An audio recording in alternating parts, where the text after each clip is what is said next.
नमस्कार विद्यार्थियों, आप सबका फिर से स्वागत है अल्पेश सर की हिंदी क्लास में।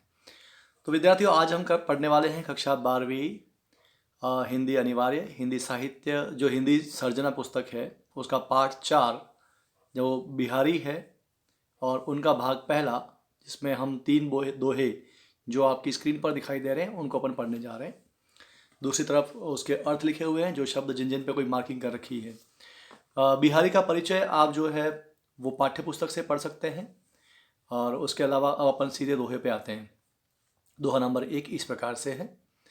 मेरी भव बाधा हरो, राधा नागरी सोई, जातन की झाई परे, श्याम हरित द्युति होई बिहारी, श्याम हरित द्युति होई। यहाँ हमको ये चीज़ देखनी होगी कि ये जो दोहे अपने सामने तीनों दिख रहे हैं वो भक्ति से संबंधित हैं। वैसे जो बिहारी हैं वो रीतिकाल से संबंधित हैं, लेकिन रीतिकाल में भी वो भक्ति को थोड़ा बहुत महत्व देते रहे हैं। और जो ये पहला दोहा है उस पर आप स्पष्ट रूप से देख पा रहे हैं, जो दूसरा जो चरण है उसमें कहा गया राधा नागरी सोई। सोई मतलब वही, नागरी यानी चतुर, राधा वह चतुर राधा। अब आप जानते हैं राधा जो है वो कृष्ण की प्रेमिका के लिए कहा गया है, तो वो कृष्ण की सीधी उपासना नहीं करके किसकी उपासना कर रहे हैं, तो राधा की उपासना कर रहे हैं। यह भी उनकी चतुराई है कि किसी पति से अगर काम करवाना हो तो या तो उसकी पत्नी से करवा दो, सीधे उससे कहने की अपेक्षा, तो काम होने के ज़्यादा चांसेस रहते हैं। तो यहाँ पर जो बिहारी हैं वह अपना कष्ट अपना दुख कृष्ण के सामने व्यक्त नहीं करके किसके सामने व्यक्त कर रहे हैं, राधा के सामने व्यक्त कर रहे हैं। और आप जानते हैं कि महिलाओं की थोड़ी सी तारीफ अगर कर दी जाए तो वो सिफारिश कर देती हैं। तो राधा नागरी कहने के पीछे उद्देश्य यही है कि चतुर राधा, हे चतुर राधा, मेरी यानी किसकी, मुझ कवि। कवि कौन है यहाँ, कवि बिहारी है। तो मेरी यानी मुझ कवि की भव बाधा, भव कहते हैं संसार को और बाधा यानी दुख, मेरे सांसारिक दुखों को, मेरे सांसारिक कष्टों को हरो। हरो मतलब दूर करो। कौन हरेगा, राधा हरेगी। कौन सी राधा, तो उसके बारे में अगली पंक्ति में राधा की विशेषता बताई गई। जा यानी जिसके, तन की झाई शरीर की अगर छाया मात्र भी पड़ जाए, जिसके शरीर की छाया मात्र भी पड़ जाए, तो श्याम, श्याम यानी श्री कृष्ण, हरित द्युति होई। हरित द्युति यानी हरे हो जाते हैं, हरा होना। अपन कहते हैं ना दिल हरा हो जाना, अर्थात प्रसन्न हो जाना। यहाँ हरित द्युति मतलब हरि द्युति वाले, हरि आभा वाले या प्रसन्न हो जाते हैं। द्युति मतलब आभा। अब देखिए इसका एक अर्थ और निकालेंगे अपन। यहाँ श्याम शब्द को देखेंगे, जो श्याम शब्द है उसके दो अर्थ निकलते हैं। एक तो श्याम मतलब कृष्ण और एक श्याम मतलब काला। एक कृष्ण भगवान का नाम हो गया कृष्ण श्याम, और एक श्याम मतलब काला। दो अर्थ निकलते हैं, शब्द एक ही है, अर्थ दो निकल रहे हैं। जब एक शब्द के दो अर्थ अलग अलग निकलते हों, शब्द एक ही बार आया फिर भी दो अर्थ निकलते हों, तो वहाँ पर आपका जो है वो श्लेष अलंकार होता है। ठीक है, वैसे ही यहाँ पर एक शब्द और देखें, हरित। हरित का मतलब प्रसन्न भी होता है और हरित का मतलब हरा भी होता है। यहाँ भी हरित शब्द के दो अर्थ निकल रहे हैं। तो आप श्याम और हरित इन दोनों के अंदर कौन सा अलंकार कहेंगे, तो श्लेष अलंकार कहेंगे। इस पंक्ति के अंदर श्लेष अलंकार है। और इसका दूसरी प्रकार से अर्थ ऐसे निकालेंगे अपन, वह राधा नागरी, वह चतुर राधा क्या करे, मेरी भव बाधा को हरण करे, मेरे सांसारिक कष्टों को हरण करे, जिसके तन की छाया पड़ने से श्याम यानी कृष्ण हरित द्युति होई मतलब प्रसन्न हो जाते हैं, खुश हो जाते हैं। जब राधा की तन की छाया पड़ती है कृष्ण खुश हो जाते हैं। ठीक है, एक तो ये अर्थ निकालेंगे। दूसरा ये अर्थ भी निकाल सकते हैं अपन कि श्याम यानी काला रंग, हरित द्युति हरा हो जाता है। तो जिस राधा की आभा पड़ते ही, राधा गोरी है तो राधा गोरी राधा की जब आभा पड़ती है तो काला भी कैसा हो जाता है, हरा हो जाता है। काला जो है वो दुख का प्रतीक है और हरा जो है वो प्रसन्नता का और खुशहाली का प्रतीक है। तो ये भी अर्थ निकलता है उसका दूसरी पंक्ति से अगर निकालें तो, कि जिसकी आभा पड़ने से सारी कालिमा हरेपन में बदल जाती है, वह राधा। और एक अर्थ निकालते हैं तो यहाँ पर ऐसा भी निकल सकता है कि श्याम मतलब दुख, काला रंग दुख का वो होता है, तो दुख जो है वो हरित द्युति हरण हो जाता है, दुख सब दूर हो जाते हैं। वह राधा नागरी मेरी संसार की बाधाओं को दूर करे। इस प्रकार इस दोहे के अंदर जो बिहारी हैं वो राधा की स्तुति करते हैं, न कि कृष्ण की स्तुति करते हैं। ठीक है, तो राधा की स्तुति करने में निश्चित रूप से उनकी चतुराई प्रकट होती है कि भाई आजकल महिलाओं से कोई भी काम करवाया जा सकता है ना। तो ये इस प्रकार से उन्हें प्रसन्न करने का प्रयास करते हैं। दूसरा जो दोहा है उसकी तरफ हम बढ़ते हैं। राधा की ही स्तुति कर रहे हैं यहां पर भी। तो परवारों उर्वशी सुनि राधिके सुजान, तू मोहन के उर्वशी वै उर्वशी समान रही बिहारी, वै उर्वशी समान। तो देखिए क्या कह रहे हैं यहां पर कि तो पर यानी तुझ पर, किस पर, तुझ पर मतलब राधा पर। हे राधा, तो पर वारों तुझ पर कुर्बान करता हूं, तुझ पर न्यौछावर करता हूं। वारों मतलब न्यौछावर करना, कि तुम्हारे सामने न्यौछावर करता हूं। किसे न्यौछावर करता हूं? उर्वशी।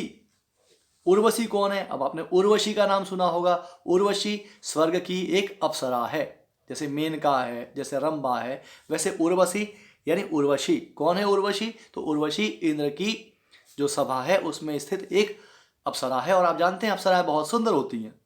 तो हे राधा, तुम्हारी सुंदरता के सामने उर्वशी की सुंदरता कुछ भी नहीं है। यानी देखो फिर वही बात कि राधा की कृपा पाने के लिए क्या करने की कोशिश की जा रही है? तो राधा की कृपा पाने के लिए उसको जो है उसकी तारीफ की जा रही है। किसकी तारीफ की जा रही है? तो राधा की सुंदरता की, कि हे सुंदर राधिके, तेरे ऊपर मैं उर्वशी को वारों यानी स्वर्ग की अप्सरा उर्वशी को न्यौछावर करता हूं। ठीक है, सुनो राधिके सुजान, हे सुजान राधिका, हे चतुर राधिका, तुम्हारे ऊपर मैं क्या न्यौछावर करता हूं? तो स्वर्ग की अप्सरा उर्वशी है, उर्वशी, उस उर्वशी को न्यौछावर करता हूं। यानी तुम उर्वशी से भी ज्यादा सुंदर हो, ये यहां कहने का अभिप्राय है। फिर आगे ये कहते हैं कि तू मोहन के उर्वशी वह उर्वशी समान। हे राधिका, तू मोहन के उर्वशी, मोहन यानी श्री कृष्ण, तुम किसके उर में बसती हो? श्री कृष्ण के उर यानी हृदय में बसती हो।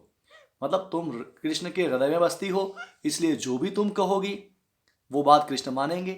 अगर तुम मेरी क्या कहते हैं मेरी जो अर्जी है या मेरी प्रार्थना है वो कृष्ण तक पहुंचा दोगी तो वो जल्दी मान लेंगे।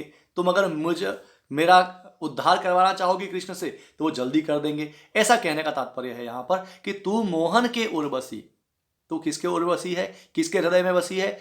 मोहन यानी श्री कृष्ण के उर में बसी है। और वह उर्वशी समान, वह यानी होकर के, वह यानी होकर, उर्वशी समान। एक उर्वशी होता है जो हृदय पर धारण करने का एक गहना होता है, आभूषण होता है। तो यहां देखो उर्वशी के कितने मतलब निकल गए। एक तो उर्वशी यानी उर्वशी, दूसरी बार एक शब्द आया आपका, क्या आया? उर्वशी मतलब हृदय में बसी। एक तो उर्वशी, एक उर्वशी मतलब हृदय में बसी, और फिर एक उर्वशी और आया है, उसका मतलब है एक आभूषण। तो यहां 3 बार एक शब्द आया, उर्वशी उर्वशी उर्वशी। हर बार अर्थ अलग है। एक बार उर्वशी मतलब उर्वशी, दूसरी बार जो 13 नंबर पे लिखा है हमने उर्वशी, वो हृदय में बसी, और जो 15 नंबर पर उर्वशी लिखा है उसका मतलब निकलता है एक आभूषण। तो एक शब्द 3 बार अलग अलग अर्थों के साथ में। यहां जो अलंकार कहलाता है उसे हम यमक अलंकार कहते हैं। तो यहां ध्यान रखना है हमको कि ये जो दोहा है उस दोहे के अंदर हमारा यमक अलंकार है। अब अपन बढ़ते हैं अंतिम, और उससे पहले थोड़ा समझ लें इसको कि हे राधिका, तुम सुजान हो, तुम पर उर्वशी भी न्यौछावर करता हूं मैं। तू क्यों न्यौछावर करता हूं? क्योंकि तुम किसके हृदय में बसी हो? तो तुम मोहन के हृदय में बसी हो। कैसे बसी हो? जैसे उर्वशी होता है ना, उर्वशी यानी वह आभूषण जो हृदय के पास रहता है, वैसे ही उनके हृदय के पास हो, ये कहने का मतलब है। या ये भी कह सकते हैं कि तुम मोहन के उर में बसी हो, वैसे ही हमारे हृदय में भी बसी हुई हो। मतलब हमारे भी प्रिय हो तुम, जैसे मोहन की प्रिय हो, तो हमारी आराध्या हो, ऐसा कहने का यहाँ अभिप्राय लिया जा सकता है। चलिए अब अंतिम दोहे की ओर बढ़ते हैं। अब यहाँ पर जो है वो राम की और कह रहे हैं, वो कहते हैं कि भगवान आप तो दीन बंधु कहलाते हो। ठीक है, तो यहाँ पर जो है वो स्तुति, निंदा के बहाने स्तुति की जा रही है। इसको ब्याज स्तुति कहते हैं। क्या कहते हैं? ब्याज स्तुति अलंकार। निंदा के बहाने स्तुति करना, मतलब किसी को ऐसा कहना कि तारीफ जो है वो किसमें, निंदा में छुपी हुई तारीफ है, ऐसी कुछ चीज यहां पर हो रही है। देखिए कैसे कि बंधु भय का दीन के को तार्यो रघुराई, टूठे टूठे फिरत हो झूठे बिरद कहाई, रही बिहारी झूठे बिरद कहाई। बंधु भय का दीन के, बंधु यानी आप जानते हैं ना जो राम है ना, रघुराई, आगे आप शब्द देखें लास्ट में, रघुराई से तात्पर्य होता है, रघुराई किसको कहते हैं? श्री राम को कहते हैं। तो अब यहां प्रार्थना किसकी है?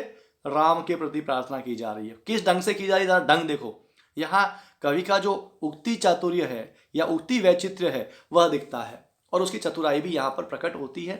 यहाँ कह रहा है कि बंधु भय का दीन की, बंधु भय, दीन बंधु कौन है? भगवान। कौन से भगवान? राम।